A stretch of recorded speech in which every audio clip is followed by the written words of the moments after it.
英国伫咧4月时有通过一项罗安达计划，讲要甲非洲非法的移民拢总甲送去非洲国家罗安达安置。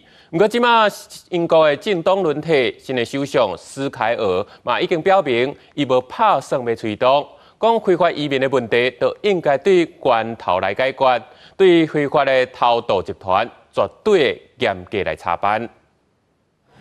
英国当地测试14天内头一届政党轮替了后，新首相施凯尔正式进入唐宁街10号，用首相的身份任命新的内阁成员，召开头一场内阁会议。嘛，伫头一场首相记者会内底，宣布无要实施今年4月才打通过的卢安达计划。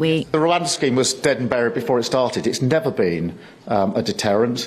Look at the numbers that have come over in the first 6 and a bit months of this year. They're record numbers. That is the problem that we are inheriting. It has never acted as a deterrent. 卢安达计划是要甲2022年4月以后入境的非法移民送去非洲国家卢安达安置，防止非法移民继续进入英国。这是英国前首相苏纳克报告人权组织反对甲司法的判决坚持的驱逐计划。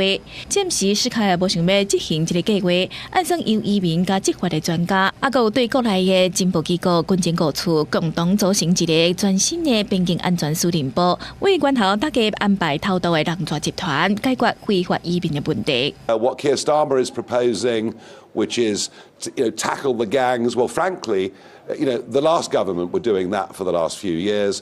It's not going to work. As soon as we get a calm spell, they'll be crossing the English Channel in their thousands. And let's face it, Keir Starmer does not have a plan to deal with it.